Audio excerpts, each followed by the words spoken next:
Okay, hi, today I'll be reviewing two prototypes by YJ. So they are the same cube that with MGC Beta, but I currently have two versions.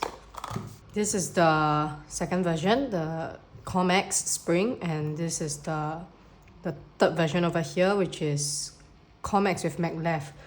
The final release will have UV coating on these two versions, but since I've got the prototype here, so it's just a basic glossy surface, but the surface is semi matte and very grippy, so I like it. So just some quick turns.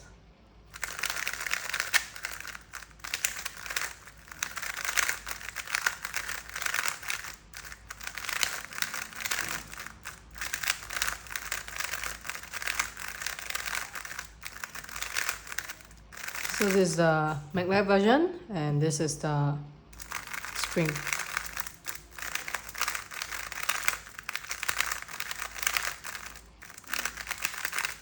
They are both really quiet, and the maglev is ever so slightly faster than the spring, and both are really quite fast.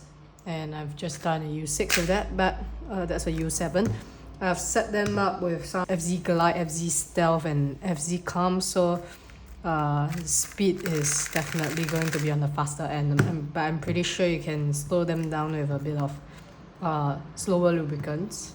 And I'm gonna talk about the auto alignment now, which I think is the interesting part of this cube. So this is the maglev version.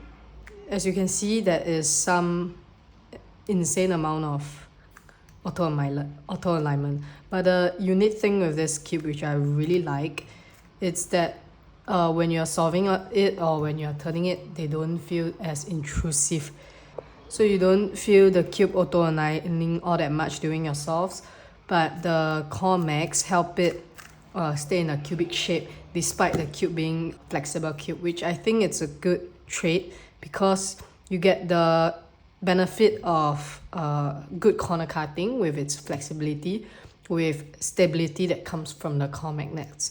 So talking about the corner cutting, here is gonna be, so this is the normal cut. It's very effortless at 45 degree, and we can definitely go beyond that. So here is like literally almost line to line, and it cuts quite effortlessly. And then reverse is the, I think it's because of the auto alignment doing some of the job, but I'm using my left index to hold the layers in place,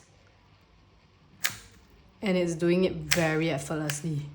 The small reverse cuts they don't feel like corner cutting at all, they just feel like a normal turn. Okay, I'm going to compare to the previous versions of the MGC. So here is the V1, the MGC V1, and this is the MGC V2. And one of the biggest flaw they have is that you don't have the flexibility to adjust the center travel, which I think it's not acceptable in 2025. So it's the V1, it's way flimsier. It feels nice, but you just can't perform in today's standard. And this is the V2. I even got it in the Comex version, and the core magnets are just not doing too much for the cube. There's zero auto alignment on this cube, and it's really quite a disappointing release. But when it comes to the new beta, I don't remember the last time I was as impressed from a cube, except for maybe the RS3M V5. This is extremely quiet and comfortable. I would say that it's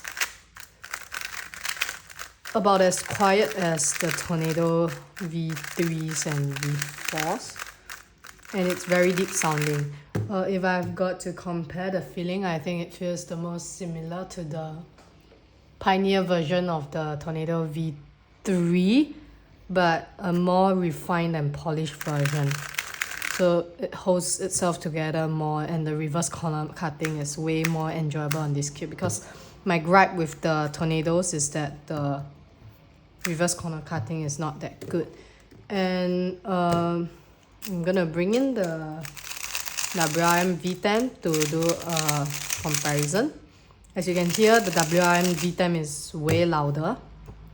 And the auto alignment, I mean, this is after I put some slow loops inside, which is why it's not as obvious anymore. But it's there. It's almost as good as this, but I feel that the edge repelling is a bit too strong to the point that the auto alignment feels very intrusive. But it doesn't happen for this case. I think the corner stock magnets and the edge repelling magnets, the strengths are very fine-tuned to the point they complement each other very well. So speaking of edge repelling magnets, I'm going to show you another feature of the MGC Beta. So I'm just going to show you the piece design. So according to YJ, they have changed the material, the internal plastic inside, which I think I can tell the difference already. It's way smoother. I'm not sure if the camera can catch it. And it feels thicker and more durable than this. And maybe that's what that contributes to the very deep sounding and satisfying sounding attribute of the cube. So this is the edge magnet, as you can see. And the special feature about this cube is that you can remove it quite easily and it doesn't drop out when you are turning it. And replace it with this red pieces that do not have any magnets on them.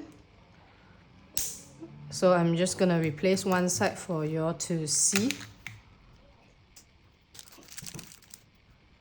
It's quite easy to change and really, I think, suits the people who are against edge repelling magnets. So no more PyQ modifications.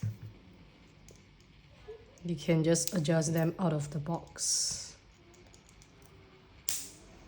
Because I know of people who do not like edge repelling magnets. Personally, I like them to exist, but on the weaker side.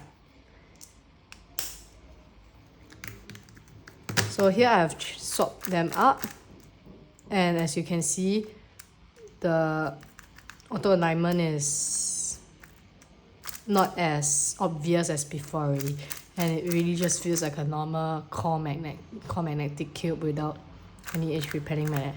On this side, you can still feel the auto alignment. This is the spring version, so it's slightly slower, so not as obvious as the magnet version, but it's still there. But on the side without the edge repelling magnet, it's not there anymore. But you still can feel the pull that the core stock magnets give. Okay, so I personally prefer the feeling with the edge repelling magnet, so I'm just gonna swap them all back. I would say that overall the installation is quite easy, and now I'm gonna just do a quick comparison between the old and new version. As you see, the corner stock has become a lot longer on the MGC Beta, and then the edges, the stock has become slightly smaller but with a double track instead of a single track. We will look under the center cap for both the versions. So this is the maglev. As you can see, it's just two ring magnets, and this system is reminiscent of the MOU GTS3M. It's very simple, but I think very effective. The only downside to this is that it might be harder to get even tensions or even center travel on all sides. So there are 9 elasticity settings, and I think one thing that YJ can improve is the visibility of the settings, but not a big deal because you are not adjusting your cube every day.